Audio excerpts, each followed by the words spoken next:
మన రక్షకుడును ప్రభువైన యేసుక్రీస్తు ఘనమైన నామంలో ప్రేమధార టీవీ వీక్షకులందరికీ శుభములు తెలియజేస్తున్నాం. నేటి ఈ సందేశంలో మనము 2వ సమూయేలు 2వ అధ్యాయంలో నుండి కొన్ని విషయాలను నేర్చుకోబోతున్నాం. తాను యూదాకు వెళ్ళాలా అని దావీదు దేవుణ్ణి అడుగుతాడు. జవాబుగా హెబ్రోనుకు వెళ్ళమని దేవుడు చెబుతాడు. దావీదు తన 2 భార్యలతో వారి కుటుంబాలతో ఉన్న పురుషుల బృందంతో హెబ్రోనుకు వెళ్తాడు. వారందరూ హెబ్రోన్లో నివాసంగా ఉంటారు. కొంతకాలం తర్వాత జనులు దావీదు వద్దకు వచ్చి అతన్ని ఇశ్రాయేలుల నివాసాల్లో ఒకటైన యూదా రాజుగా చేస్తారు. ఇశ్రాయేలుల మాజీ రాజు సౌలును యాబేష్గిలాదులో నివసించు జనులు ఖననం చేయబడ్డారని వారు దావీదుకు చెబుతారు. సౌలును పాతిపెట్టినందుకు వారిని ఆశీర్వదించమని ప్రభువును అడుగుతూ దావీదు దూతలను వారి యొద్దకు పంపుతాడు. తాను యూదా రాజుగా అభిషేకించబడ్డానని జనులకు దావీదు తెలియజేస్తాడు. మృతి నొందిన సౌలు సైన్యాధికారులలో ఒకడైన అబ్నేరు, సౌలు కుమారులలో ఒకడైన ఇష్బోషెతును ఇశ్రాయేలు వారి మీద రాజుగా చేస్తారు. అతని పాలన 2 సంవత్సరాలు కొనసాగింది. దావీదు 7.5 సంవత్సరాలు యూదాకు రాజుగా ఏలుబడి చేస్తాడు. ఒకానొక సమయంలో అబ్నేరు మనుషులు, యోవాబు మనుషులు మల్ల యుద్ధంలో తలపడాలని నిర్ణయించుకుంటారు.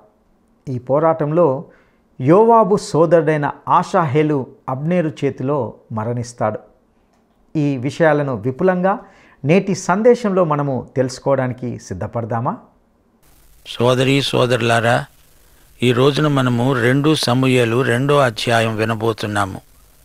దావీదు ధనుర్గీతం రాసిన తరువాత సౌలు యోనాతానులను గురించి సంతాపం చెందినవాడై తన దేశాన్ని గురించి ఆలోచించసాగాడు. ఫిలిష్తీయుల వ్యూహాన్ని పసికడుతున్నాడు. తానిప్పుడు శత్రుదేశంలో ఉన్నాడు. దావీదు అనుచరులు ఉద్రేకభరితులై తమ దేశానికి వెళ్ళడానికి ఉత్సాహము చూపుతున్నారు. దావీదు సైన్యం వృద్ధి అవుతోంది. ఇశ్రాయేలు పక్షాన పోరాడడానికి సన్నద్ధులవుతున్నారు. దావీదు దేవుని నడుపుదల కోసమై కనిపెట్టి ఉన్నాడు. దేవుడు వెళ్ళమంటున్నాడు.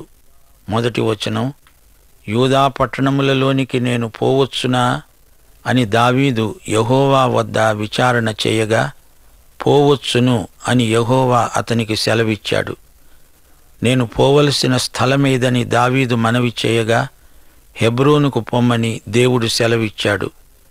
దావీదు తన భార్యలైన అహీనోయము, అబీగయీలు వెంటరాగా హెబ్రోనుకు వెళ్ళాడు.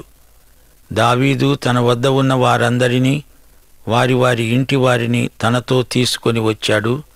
వీరు హెబ్రోను గ్రామములలో కాపురమున్నారు, అనగా హెబ్రోను చుట్టుప్రక్కల గ్రామాలలో వారు నివాసం ఏర్పరచుకున్నారు. అంతటా యూదావారు అక్కడికి వచ్చి యూదావారి మీద రాజుగా దావీదుకు పట్టాభిషేకం చేశారు. అవును, అంతకు ముందే సమూయేలు దావీదును అభిషేకించాడు, కాని అది రహస్యంలో జరిగింది. ఇప్పుడు ఈ పట్టాభిషేకం బహిరంగం. సమూయేలు ఇచ్చిన అభిషేకానికి ఇప్పుడు జాతీయంగా గుర్తింపు వచ్చింది. యూదయ్య ప్రాంతం ఫిలిష్తీయుల దృష్టికి రాలేదు. పైగా ఆకీషు దావీదుకు అనుకూలంగా ఉన్నాడు. అందుచేత ఫిలిష్తీయులు దావీదు అభిషేకాన్ని అడ్డగించలేదు.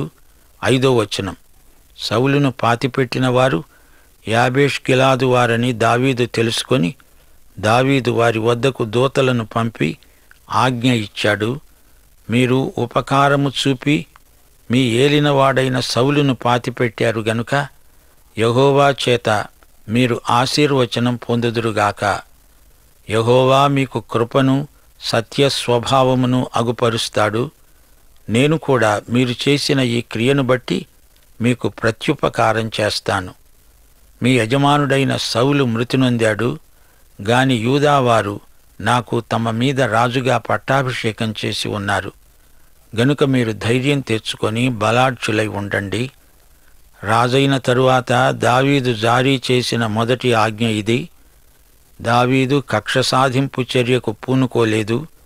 యాబేషు వారితో సఖ్యం కోరుతున్నాడు. హెబ్రోను నుండి దావీదు పంపిన ఈ వార్త యాబేషు వారికి సంతోషం కలిగించింది. ఒక జాతికి నాయకుడుగా దావీదు ఉదార స్వభావాన్ని కనపరుస్తున్నాడు. యూదావారు తనకు జరిగించిన పట్టాభిషేకానికి కృతజ్ఞత వ్యక్తం చేస్తున్నాడు. 8వ వచనం, నేరు కుమారుడైన అబ్నేరు, ఇతడు సౌలు యొక్క సైన్యాధిపతిగా ఉండేవాడు. అబ్నేరు సౌలు కుమారుడైన ఇష్బోషెతును రాజుగా ప్రకటించి అతనికి పట్టాభిషేకం చేశాడు. మహనయీములో ఈ కార్యక్రమం జరిగింది. గిలాదు, ఆషేరు, యెజ్రెయేలు, ఎఫ్రాయిము, బెన్యామీను గోత్రాలపైన ఇశ్రాయేలు వారి మీద ఇష్బోషెతు రాజు అని ప్రకటించాడు. అప్పుడు ఇష్బోషెతుకు 40 ఏండ్ల వయస్సు. అతడు 2 సంవత్సరాలు పరిపాలించాడు. అయితే యూదావారు దావీదు పక్షాన ఉన్నారు. అబ్నేరు ఎవరు? ఇతడు గిల్బోవ యుద్ధంలో పాల్గొన్నాడు. ఆ తరువాత కొందరు ఇశ్రాయేలీయులను పోగు చేసుకుని యొర్దానుకు అవతల తన కార్యక్రమం ప్రారంభించాడు. అబ్నేరుకు ఆ ప్రాంతంలో ఎదురు లేదు. సౌలు కుటుంబానికి అబ్నేరు మేలు చేయగోరిన వాడై ఇష్బోషెతును రాజుగా చేశాడు. ఇష్బోషెతు అనే పేరుకు అర్థం అవమానపరచబడినవాడు, సిగ్గుపరచబడినవాడు. అసలు ఇతని పేరు యష్బయలు, అనగా బయలుదేవతకు చెందినవాడు. కాని ఇష్బోషెతు అనే పేరే వాడుకలోకి వచ్చింది. బోషెత్ అంటే అవమానము, సిగ్గు. బైబిల్లోని పేర్లకు అర్థాలుంటాయి. యోనాతాను అంటే యెహోవా దానము. అలాగే మెఫీబోషెతు అంటే సిగ్గు కలిగించే ముఖం అని అర్థం. అబ్నేరు మహనయీములో ఇష్బోషెతుకు పట్టాభిషేకం జరిగించాడు గదూ. ఈ స్థలం గాదు, మనష్షే ప్రాంతాలకు మధ్యలో ఉన్నది. యాకోబు ఇక్కడే దేవదూతల సైన్యాన్ని చూచాడు. ఫిలిష్తీయులు అంత దూరం రారు. అబ్నేరు ఇష్బోషెతును రాజుగా ప్రకటించటం అతని విశ్వసనీయతను, సౌలు పట్ల అతనికున్న కృతజ్ఞతను సూచిస్తుంది. దావీదు హెబ్రోనులో యూదావారి మీద ఏలిన కాలమంతా 7 సంవత్సరాల 6 మాసాలు. రాజైనప్పుడు ఇష్బోషెతు వయస్సు 40 ఏండ్లు. అంతలో అబ్నేరు, ఇష్బోషెతు సేవకులు మహనయీములో నుండి బయలుదేరి గిబియోనుకు వచ్చారు. యూదాను జయించాలని ప్రయత్నిస్తున్నాడు. అప్పుడు సెరూయా కుమారుడైన యోవాబు, దావీదు సేవకులు బయలుదేరి వారిని ఎదిరించడానికి గిబియోను కొలనుకు వచ్చారు. వీరు కొలనుకు ఈ తట్టున, వారు కొలనుకు ఆ తట్టున దిగి ఉన్నారు. అబ్నేరు లేచి యోవాబుతో అన్నాడు, మన ఎదుట యువకులు మల్లయుద్ధం చేస్తారా? ఇది ఒక క్రీడ లాంటిది. యుద్ధానికి ముందు యువకులు మల్లయుద్ధ ప్రదర్శన చేస్తూ ఉంటారు. ఇరుపక్షాల వారు 12 చొప్పున యువకులను పంపుతారు. ఈ మల్లయుద్ధం చాలా తీవ్రంగా జరుగుతుంది. ఈ ప్రదర్శనను అందరూ ఆసక్తిగా చూస్తూ ఉంటారు. జరగబోయే యుద్ధానికి ఇది నాంది. యోవాబు అన్నాడు, సరే, అలాగే మల్లయుద్ధ ప్రదర్శన జరిగిద్దాము. అప్పుడు ఇష్బోషెతు సంబంధులైన 12 బెన్యామీనీయులు, దావీదు సేవకులు 12 లేచి మధ్య నిలిచారు.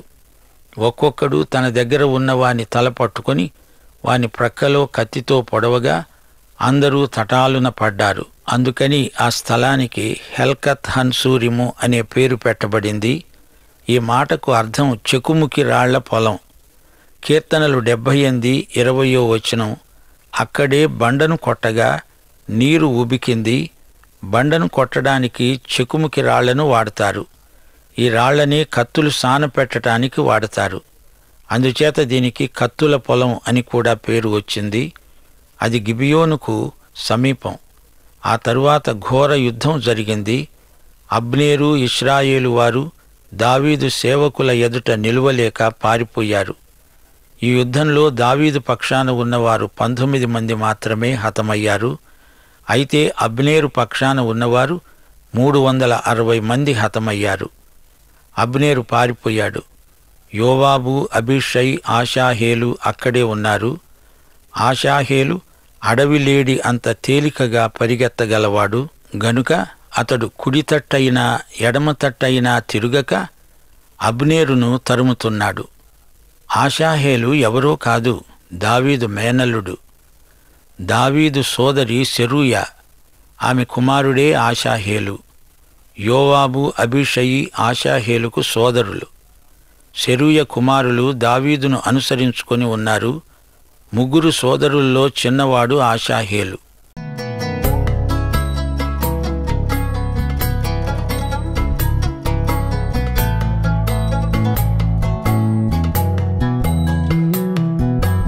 యెహోవా నా కాపరి, నాకులేమి కలుగదు, నాకులేమి కలుగదు.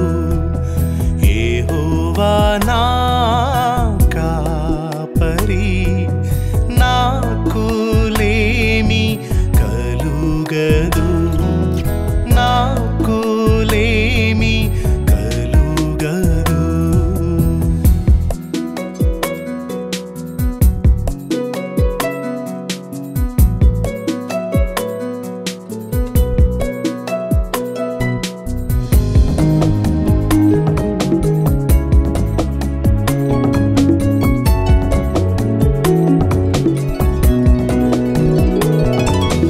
పచ్చిక గల చోట్లందు ఆయన పరుండజేయుచున్నాడు. పచ్చిక గల చోట్లందు ఆయన పరుండజేయుచున్నాడు, పరుండజేయుచున్నాడు, పరుండజేయుచున్నాడు.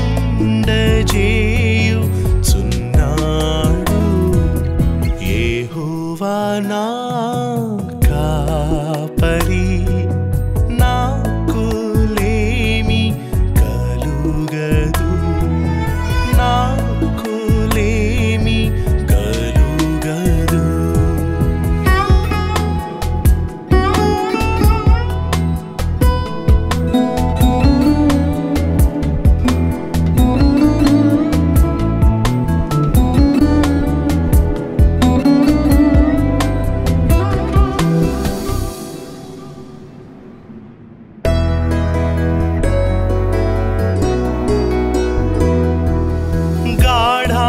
గాఢాంధకారపు లోయలో నేను సంచరించినను, గాఢాంధకారపు లోయలో నేను సంచరించినను, నేను సంచరించినను, నేను సంచరించినను. యెహోవా నా కాపరి, నాకులేమి కలుగదు, నాకులేమి కలుగదు.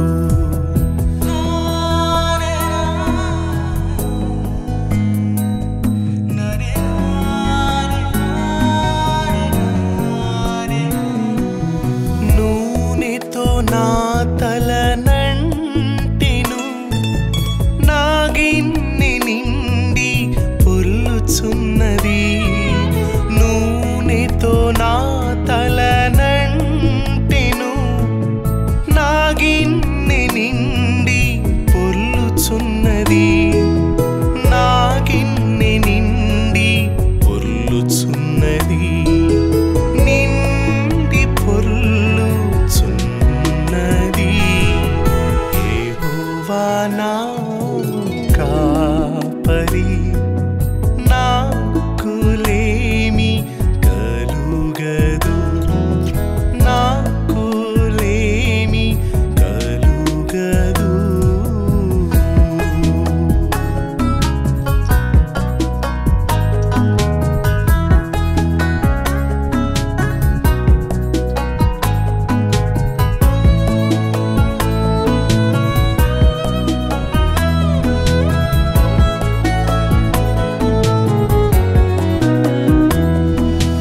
నా జీవిత కాలమంతయు కృపాక్షేమములే నా వెంట వచ్చును. నా కాలమంతయు కృపాక్షేమములే నా వెంట వచ్చును. కృపాక్షేమములే నా వెంట వచ్చును. కృపాక్షేమములే నా వెంట వచ్చును. యెహోవా నా కాపరి, నాకు లేమి కలుగదు. నాకు లేమి కలుగదు.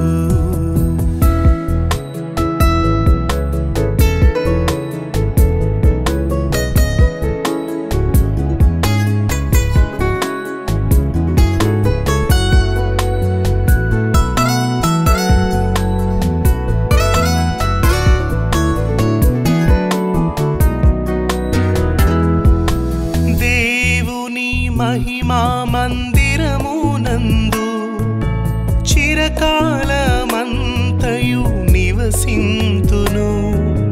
దేవుని మహిమా మందిరమునందు చిరకాలమంతయు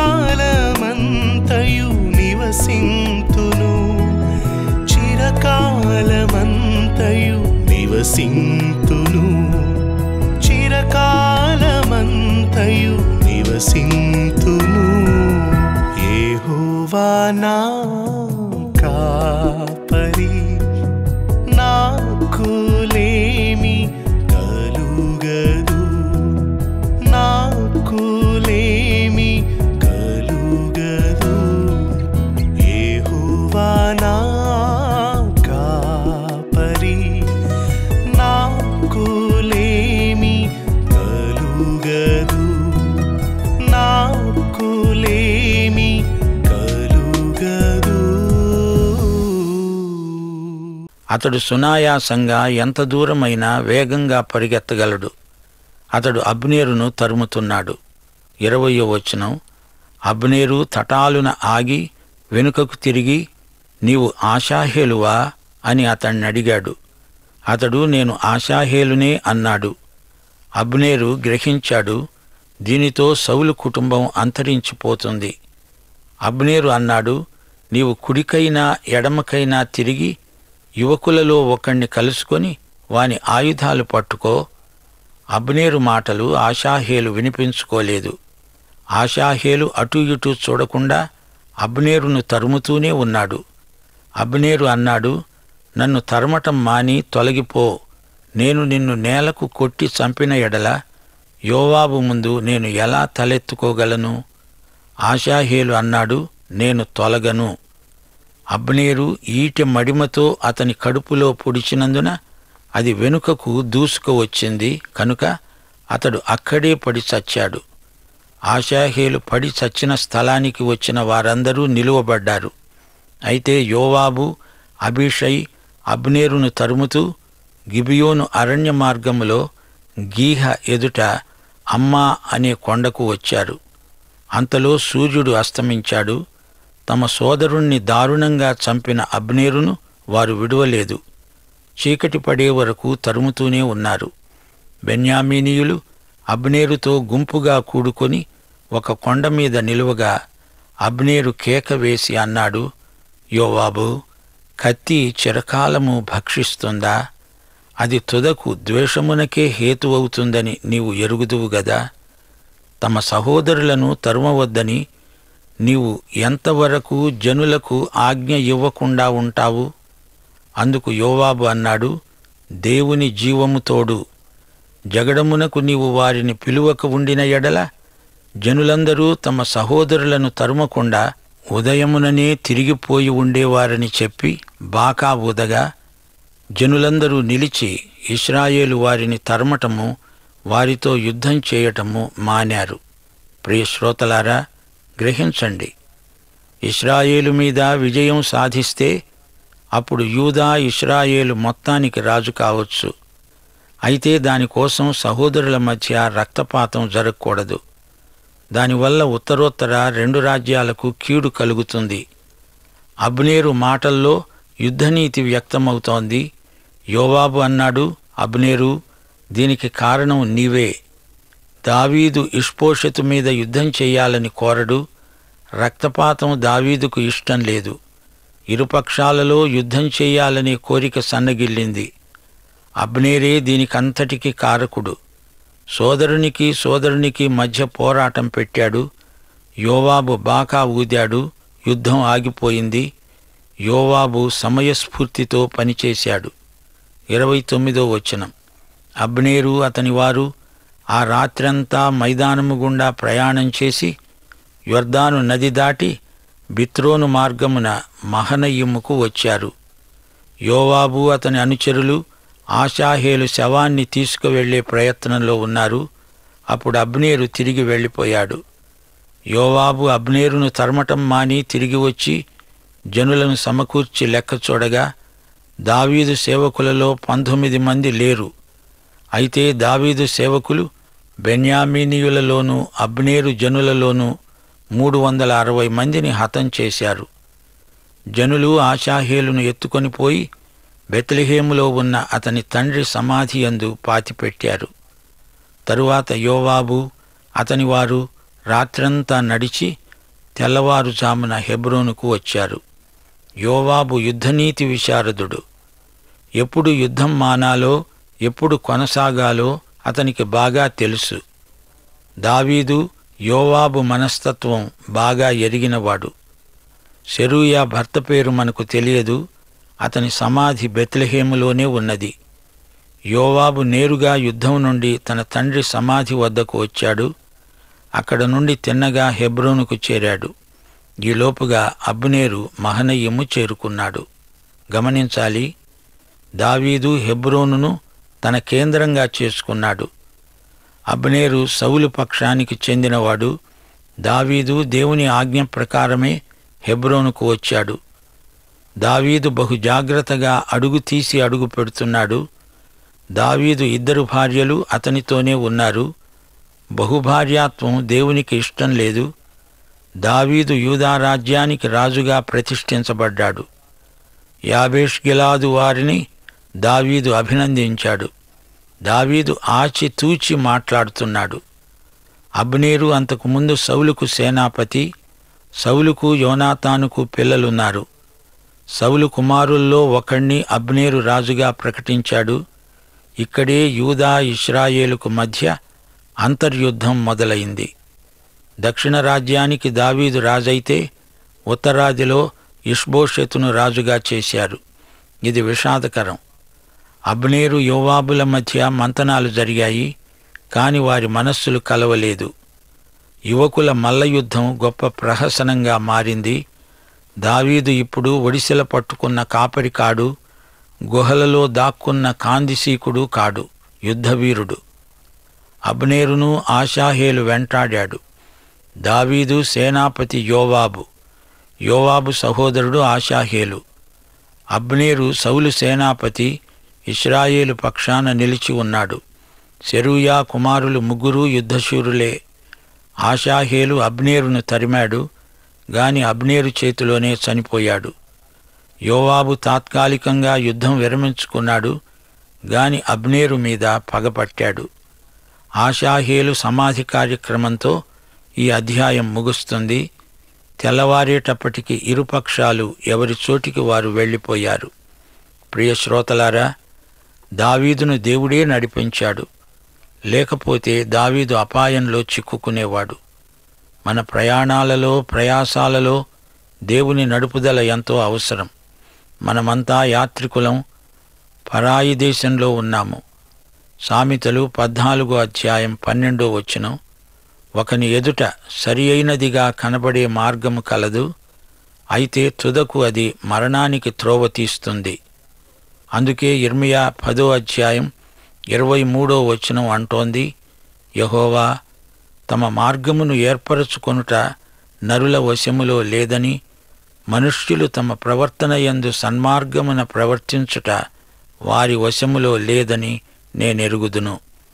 ఈ రోజున మనకు దేవుని వాక్యమే ఊరీము తుమ్మీము.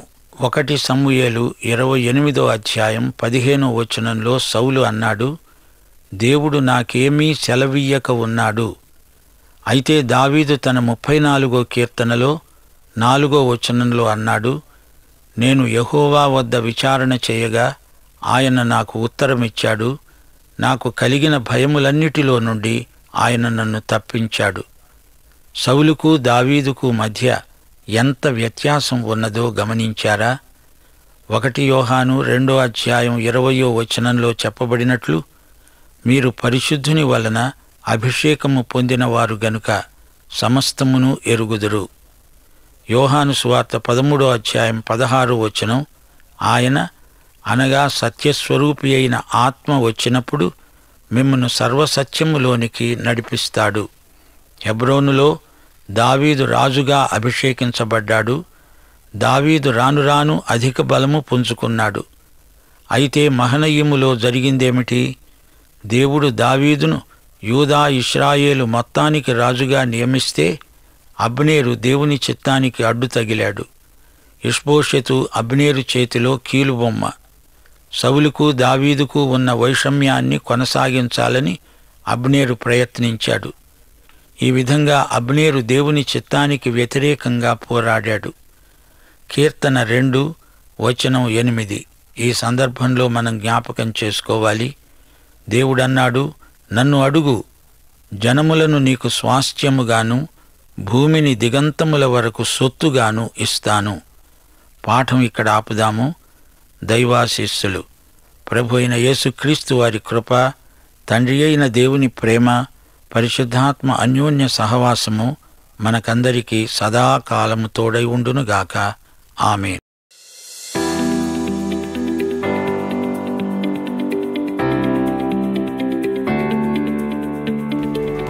సౌలును పాతిపెట్టిన వారు ఎవరు? సౌలును పాతిపెట్టినవారు ఎవరు?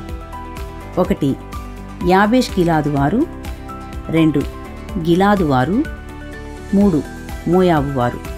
ఈ ప్రశ్నకు సరైన జవాబును ఈ వాట్సాప్ నంబర్కు పంపండి. మా వాట్సాప్ నంబర్ 9339952570.